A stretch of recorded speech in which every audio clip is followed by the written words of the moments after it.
Everyone, welcome back to a new post today, and let's continue with the most important points that you need to keep track of for your July 21st for the upcoming UPSC Civil Services Examination Prelims 2025. So the very first is about October 31st. So October 31st is celebrated as World Cities Day, and recently Kozhikode from Kerala has been added to the City of Literature program as a part of the Creative Cities Network. So the network was launched in 2004, and now it has member cities in 7 creative fields. They are crafts and folk arts, design, film, gastronomy, media, arts and music. So in 2004, Edinburgh became the first literary city, and it has its own book festival as well. Apart from that, we have Gwalior in Madhya Pradesh that is on the creative city list, having bagged the city of music. So we have Kozhikode and Gwalior.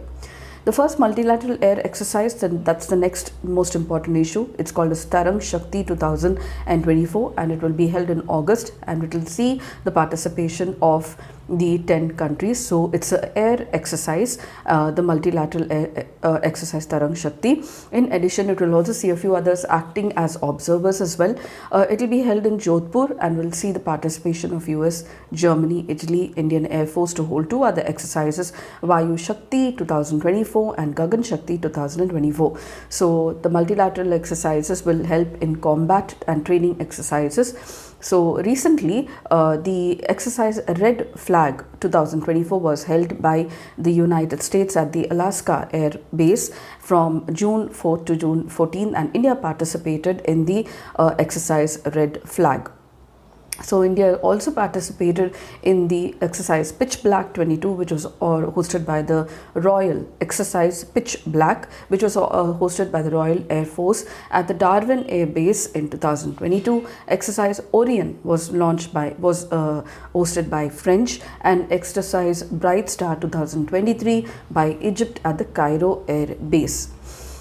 Kerala passed a resolution, that's the third most important issue, for a change of name to Kerala. So it can be done only in under Article 3. So which says that the law, it says formation of new states, change in the area, boundary and the name of the states. For this purpose, the only body that can bring about a bill is the Parliament, who can introduce the bill and bring about a change. And the changes from Article 1 to 4 to 3 of the Constitution, 2 and 3 of the Constitution do not constitute Constitution amendments. And why Kerala? Now the Kerala is the Malayali word for Kerala. Kerala is the English word for Malayali word of Kerala. So they want to use the Malayali terminology of Kerala. And this has been mentioned. The earliest finding of Kerala is found in Emperor Ashoka's rock edicts dating 257 BC. It reads, wherever the dominions of King Priyadarshini, beloved of gods, as well as those in the frontier sovereigns such as the Cholas, Pandyas, Satyapuras, Kerala Putras, and here we find the mention of Kerala Putra, or the son of Kerala. Apart from that, we have Kerala gaining statehood in November 1st, 1956 by integrating the princely states of Travancore, Cochin, Malabar of the Madras Presidency. And this is about, so let's see in detail what does Article 3 of the Constitution say. It says Parliament may by law form a new state by separation of a territory from any state, or by uniting 2 or more states or parts of states, or by uniting any territory or part of state, increase the area of any state, diminish the area of any state, alter the boundaries of any state, and alter the name of any state, provided the bill for this purpose shall be introduced in either house of the Parliament, that's either Lok Sabha or Rajya Sabha, except on the recommendation of the President, and unless the proposal contained affects the area boundary name, the bill has to be referred by the President to the legislature of the state for expressing its views. Within such period, it has to return back the bill to the President, and this is mentioned in Article 3 of the Indian Constitution. Apart from that, we have the Nalanda University. The Om Birla has been chosen now as a speaker for the second time. So apart from, we have the first speaker of India, G.V. Mavalankar, and M.A. Iyengar as the first deputy speaker. Article 93 and 94 of the Constitution speaks about the speaker, the term of the appointment of the speaker and deputy speaker and their removal, etc. Apart from this, we have the speakers of M.A. Iyengar, Gurdeep Singh Dhillon, G.M.C. Balayogi and Sanjeeva Reddy. having a re-election as a speaker, the same way how Om Birla has been elected as a speaker for the 18th Lok Sabha. And the leader of the opposition has a statutory position under the Salaries and Allowances of the Leader of Opposition Act 1977.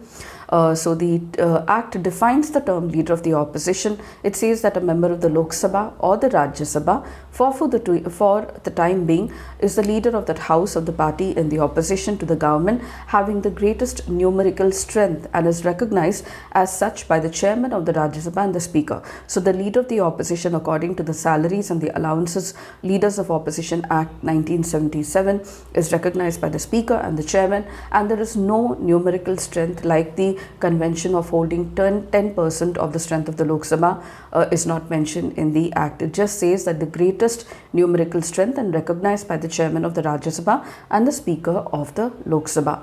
He is also called a shadow minister. The first leader of the opposition in the Lok Sabha was Ram Subhag Singh, who served from 1969 to 1971.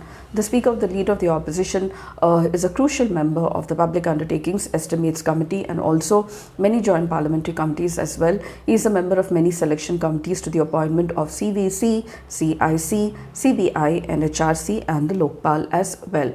And recently, the paper leak bill has been introduced in the parliament. Now, this bill aims at opposing anti-cheating or prevention of malpractices and fraudulent practices in conducting of examinations. The objective is to tackle malpractices and irregularities in the competitive examination, and it aims to tackle the organized crime as a part of paper leak. The features of the bill are that those who leak the paper or tamper with the answer sheets will be or colluding with officials will face up to 10 years of jail and a fine of 1 crore. The bill covers recruitment examination conducted by the UPSC, the Staff Selection Commission, Railway Recruitment Board, Institute of Banking Personnel Selection and the National Testing Agency. The services providers who do not report the possible offence can also be fined up to 1 crore, and senior managers of any firm may be jailed up to 10 years and receive similar fine. So this is about education as a concurrent list. After the paper leak, it was demanded that the education should be sent back to the state list. So these are some of the important issues that I wanted to share for you with regard to July 21st. And if you did, please do like, share and subscribe if you thought it was helpful to you all. And do not forget to comment at the end of the video. I shall see you in my next post for July 22nd. Until then, it's very happy learning.